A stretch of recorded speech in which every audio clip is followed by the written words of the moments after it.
दोस्तों जय हिंद, वंदे मातरम। मेरा नाम है सुरमा श्वरी और आप देख रहे हैं ज्ञान जरा हट के। और आज इस वीडियो में हम लोग बात करने जा रहे हैं सऊदी अरेबिया के गेम प्लान के बारे में। मतलब वैसे तो इसमें पाकिस्तान भी शामिल है, but in my personal opinion मुझे ये सऊदी अरेबिया का गेम प्लान ज्यादा लग रहा है, क्योंकि मेरे हिसाब से खबर तो आप लोगों ने सुनी ली होगी, और अगर नहीं सुनी तो सऊदी अरेबिया और पाकिस्तान को लेके इस वक्त मार्केट में सबसे बड़ी खबर ये है कि कल सऊदी अरेबिया और पाकिस्तान के बीच में एक एग्रीमेंट साइन हुआ, जिसे म्यूचुअल डिफेंस एग्रीमेंट कहा जा रहा है। और इस एग्रीमेंट के तहत अगर किसी एक कंट्री के ऊपर हमला होगा तो उसे दोनों ही कंट्री के ऊपर हमला माना जाएगा। मतलब कि in the situation of war दोनों ही कंट्रीज एक दूसरे की मदद करने के लिए आएगी। मतलब कि ऑन पेपर तो यही लिखा हुआ है। सो ये खबर है, और सच कहूं तो इतनी ही खबर है। अब इसके आगे का जो वीडियो है ये पूरी तरीके से मेरे ओपिनियन पे बेस्ड है, क्योंकि इस खबर को लेके मार्केट में बहुत सारी बातें चल रही है। एक एक करके सभी को डिस्कस करते हैं। तो सबसे पहले बात करते हैं भारत के बारे में, क्योंकि जैसे कि हम सभी लोग जानते हैं कि भैया भारत और पाकिस्तान के जो रिश्ते हैं वो कोई विशेष अच्छे हैं नहीं। पाकिस्तान की ओर से समय समय पे भारत के ऊपर आतंकवादी हमले होते रहते हैं। इनफैक्ट हाल ही में पहलगाम के अंदर आतंकवादी हमला हुआ था, जिसके बाद भारत की ओर से पाकिस्तान के अगेंस्ट में ऑपरेशन सिंदूर लॉन्च किया गया। तो अब पाकिस्तान और सऊदी अरेबिया के बीच ये ट्रीटी साइन होने के बाद में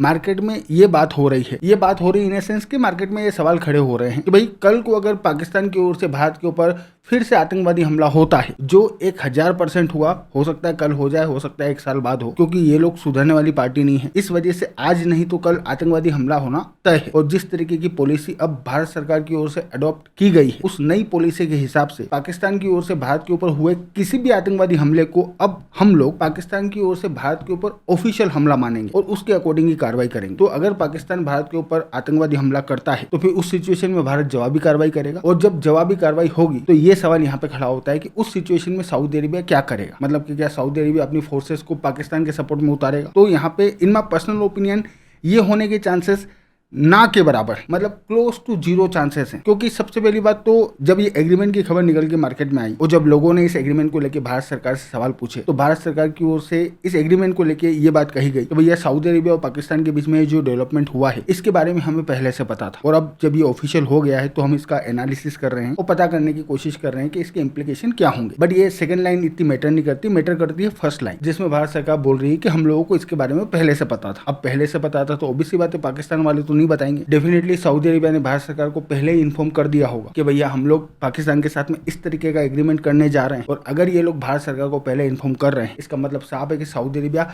किसी भी सूरत में भारत के साथ में अपने संबंध खराब नहीं करना चाहता। और ऑब्वियसली बात है क्यों करेगा? कुछ लोग यहाँ पे ये बोल रहे हैं कि भैया क्योंकि आजकल हम लोग रशिया से ऑयल परचेस कर रहे हैं, इस वजह से सऊदी अरेबिया का भारत के अंदर जो मार्केट था वो मार्केट कम हो गया है, जिसकी वजह से सऊदी अरेबिया नाराज है, और इस वजह से सऊदी अरेबिया ने पाकिस्तान के साथ में ये डील करी है। लेकिन ये पूरी तरीके से बेसलेस बात है। आज की तारीख में भी सऊदी अरेबिया और भारत के बीच में लगभग $42 बिलियन का ट्रेड होता है। वहीं पाकिस्तान और सऊदी अरेबिया के बीच में ट्रेड जो है वो सिर्फ $4 बिलियन का है। उसमें भी सऊदी अरेबिया वाले जो पैसा कमाते हैं वो अल्टीमेटली भीख में वापस पाकिस्तान ही चला जाता है। तो पाकिस्तान से इनको कुछ विशेष फायदा है नहीं, बट भारत के साथ में सऊदी अरेबिया के बहुत अच्छे और बहुत गहरे बिजनेस रिलेशन है। प्लस आज भले ही हम लोग रशिया से ऑयल परचेस कर रहे हैं, लेकिन रशिया से ये ऑयल कोई परमानेंट नहीं आने वाला। मुश्किल से 1 या 2 साल वो पकड़ लो, उसके बाद में वापस से हम लोग इधर शिफ्ट करेंगे, क्योंकि आज रशियन ऑयल के ऊपर प्राइस कैप लगा हुआ है। जिस दिन ये प्राइस कैप हटा उसके बाद में तो काम खत्म है। सो ये जो आर्ग्यूमेंट हो रहा है कि भैया सऊदी अरेबिया हम लोगों से नाराज है, वो सऊदी अरेबिया इस वजह से पाकिस्तान के साथ में डील कर रहा है,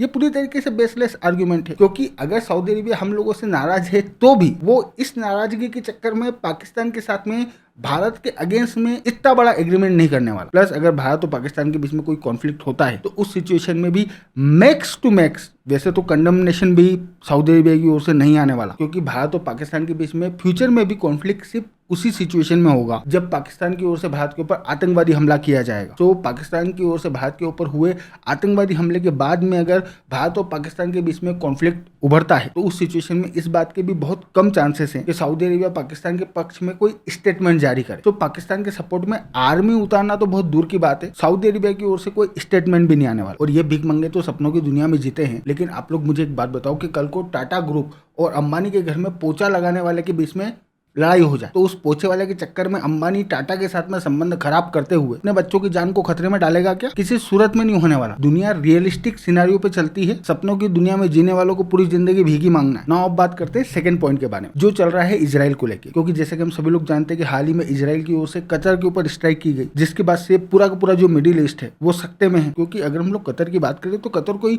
मामूली देश नहीं है। पूरे मिडिल ईस्ट में कतर वो देश है जिसके साथ में अमेरिका के ना सिर्फ बहुत ज्यादा गहरे संबंध है बल्कि मिडिल ईस्ट में अमेरिका का सबसे बड़ा मिलिट्री बेस जो है वो कतर में ही है। लेकिन इसके बावजूद इजराइल की ओर से जब कतर के ऊपर हमला किया गया तो अमेरिका कतर के सपोर्ट में आके खड़ा नहीं हुआ। तो इसको लेके मिडिल ईस्ट के अंदर माहौल थोड़ा सा खराब है और लोगों का ये कहना है कि सऊदी अरेबिया ने ये सोच के पाकिस्तान के साथ में डील करी है कि भैया कल को मानो इजराइल ने सऊदी अरेबिया के ऊपर हमला कर दिया तो अमेरिका तो मदद के लिए नहीं आएगा, उस सिचुएशन में हमें कोई तो चाहिए। जो इन माई पर्सनल ओपिनियन पूरी तरीके से बेसलेस आर्ग्यूमेंट है, क्योंकि सबसे पहली बात तो सऊदी अरेबिया कतर नहीं है। सऊदी अरेबिया इस्लामिक वर्ल्ड का लीडर है जहां पे इस्लाम की दो सबसे होली साइड, और सऊदी अरेबिया और इजराइल के बीच में कोई भी कन्फ्रंटेशन नहीं है। इनफैक्ट बहुत कम लोग ये बात जानते हैं। वैसे मैंने आप लोगों को पहले ये बात वीडियोस में बताई है कि इजराइल और अरब वर्ल्ड के बीच हुई याम कीपुर वॉर के बाद में सऊदी अरेबिया की लीडरशिप में जब तमाम अरब कंट्रीज ने मिलकर इजराइल और अमेरिका के विरोध में वेस्टर्न वर्ल्ड के ऊपर ऑयल एम्बार्गो लगाया था, उस वक्त भी ये सऊदी अरेबिया वाले थे जो सुमड़ी में अरब वर्ल्ड से छुपा के अमेरिका वालों को ऑयल सप्लाई कर रहे थे। तो जितना बताया जाता है सऊदी अरेबिया इजराइल के उतने अगेंस्ट में है नहीं, और इजराइल सऊदी अरेबिया के ऊपर किसी भी सूरत में हमला नहीं करने वाला, क्योंकि अरब कंट्रीज में जो रेडिकल तबका रह रहा है, भले इनका मकसद इजराइल को खत्म करना हो, लेकिन इजराइल का मकसद अरब कंट्रीज को खत्म करना नहीं है। इजराइल का मकसद है अरब कंट्रीज के साथ में डिप्लोमेटिक रिलेशन स्टेब्लिश करके एज ए कंट्री मान्यता लेना। और क्योंकि सऊदी अरेबिया इस्लामिक वर्ल्ड का लीडर है, एटलीस्ट सुन्नी वर्ल्ड का लीडर तो है ही, इस वजह से इजराइल सऊदी अरेबिया के ऊपर हमला करके पूरे सुन्नी वर्ल्ड के साथ में संबंध खराब नहीं करने वाला। इनफैक्ट आज की तारीख में तो इजराइल और सऊदी अरेबिया जो है वो एक साथ मिलके काम कर रहे हैं। सीरिया के अंदर बशर अल असद को हटा के ये जो इनोसेंट आतंकवादी को ये लोग एक बार फिर से पावर में लाए हैं, इसे पावर में कौन लाया? सऊदी अरेबिया और इजराइल वालों ने मिलकर काम किया है। लेबनान के अंदर हिजबुल्लाह वालों की ये जो कब्र खोद रहे हैं, ये कौन खोद रहे हैं? सऊदी अरेबिया और इजराइल वाले मिलकर खोद रहे हैं। प्लस अगर आप लोगों को याद हो तो America, Israel, Saudi Arabia, UAE और भारत वाले मिलकर एक नया ट्रेड कॉरिडोर बनाने की बात कर रहे हैं, जिसका सबसे ज्यादा इकोनॉमिक बेनिफिट सऊदी अरेबिया को ही मिलने वाला है, क्योंकि वो एक तरह से हब का काम करेगा। सो ना सऊदी अरेबिया को इजराइल से कोई डर है और ना ही इजराइल सऊदी अरेबिया के ऊपर हमला करने के बारे में सोच रहा है। So again in my personal opinion,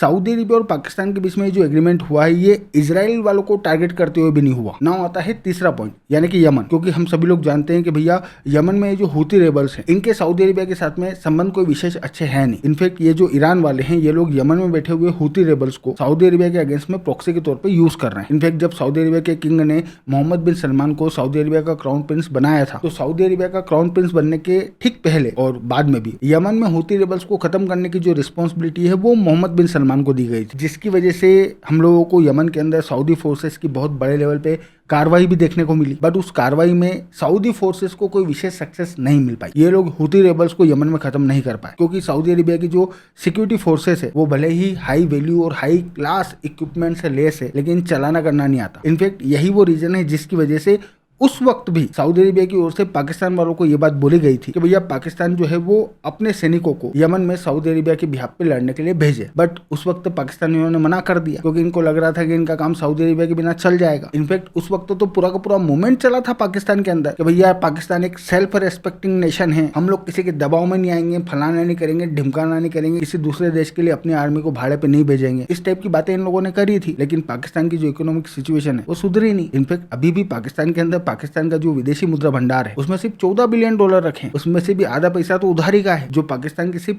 1.5 महीने की जरूरतों को पूरा करने के लिए काफी है। सो पैसा इन लोगों को चाहिए, पैसा इन लोगों के पास है नहीं। और सऊदी अरेबिया वालों को यमन में लड़ने के लिए लोग चाहिए। अब यमन में लड़ने के लिए लोग क्यों चाहिए ये भी हम लोगों को थोड़ा सा समझने की जरूरत है। देखो ऐसा है कि लास्ट टाइम सऊदी अरेबिया और यमन के बीच में जो कॉन्फ्लिक्ट हुआ था वो कॉन्फ्लिक्ट तो जो बाइडेन के पावर में आने के बाद एक तरह से होल्ड पे चला गया, लेकिन 7 अक्टूबर को हमास द्वारा इजराइल के ऊपर हमला किए जाने के बाद मिडिल ईस्ट के अंदर जो सिचुएशन बदली, उसमें हूती रेबल्स भी इजराइल के अगेंस्ट में इन्वॉल्व हुए और ईरान वाले भी डायरेक्ट इन्वॉल्व हुए, जिसमें ईरान वालों का बहुत अच्छे तरीके से कार्यक्रम हो गया और हूती रेबल्स को इजराइल वाले हर दूसरे दिन पेल रहे हैं। और ये बात सऊदी अरेबिया को बहुत अच्छी तरीके से पता है कि जब तक यमन में हूती रेबल्स बैठे हुए हैं तब तक सऊदी अरेबिया के बैकयार्ड में प्रॉब्लम बनी रहेगी। सऊदी अरेबिया को यमन की ओर से खतरा हमेशा रहेगा। और क्योंकि इस वक्त ईरान और ईरान के जितने भी प्रॉक्सी हैं, जैसे कि हमास वाले हो गए, हिजबुल्लाह वाले हो गए, यमन में बैठे हुए हूती रेबल्स हो गए, ये लोग अपने सबसे बुरे दौर से गुजर रहे हैं, अपनी सबसे कमजोर पोजीशन में है। इस वजह से इनका परमानेंटली गला घोटने की इससे बेस्ट अपॉर्चुनिटी कब मिलेगी? लेकिन क्योंकि पिछली बार इन लोगों ने नाटक कर दिए थे, देश के अंदर पूरा एक मूवमेंट खड़ा हो गया था और इन्होंने सऊदी अरेबिया के पक्ष में यमन के अंदर अपने आर्मी को नहीं भेजा। इस वजह से इस बार सऊदी अरेबिया वालों ने सोचा कि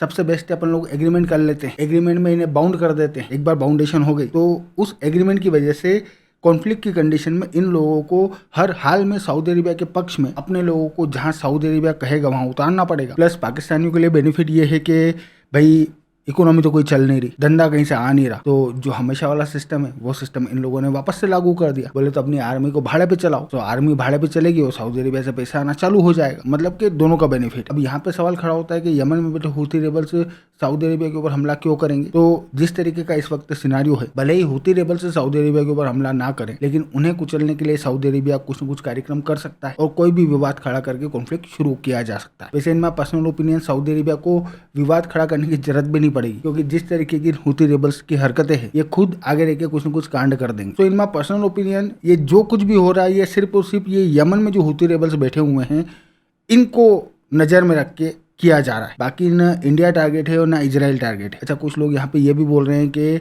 इस एग्रीमेंट की वजह से पाकिस्तान के अंदर जो न्यूक्लियर वेपन्स रखे हुए हैं सऊदी अरेबिया को उनका एक्सेस मिल गया, जो लिटरली इम्पॉसिबल है। ये शुद्ध रूप से हवा में बातें हैं। पाकिस्तान के पास जो न्यूक्लियर वेपन रखे हुए हैं उस पर खुद पाकिस्तान का कंट्रोल नहीं है, अमेरिका वालों की मर्जी के बिना कुछ भी नहीं हो सकता, तो सऊदी अरेबिया का कंट्रोल तो बहुत दूर की बात है। तो मुझे तो ये सीन समझ में आ रहा है, बाकी कल क्या हो, चीजें किस हो जाए ये तो ऑब्वियसली बताने वाला वक्त बताएगा। अच्छा, इसके अलावा एक और एंगल है जो मैंने सोचा था, लेकिन वीडियो ऑलरेडी बहुत लंबा हो गया है, तो उस एंगल को मैं अलग से किसी दिन वीडियो बना के डाल दूंगा। बाकी तो मैं हूं आपका दोस्त सौरभ और आप देख रहे थे ज्ञान जराट के। Thank you for watching, I really appreciate your time.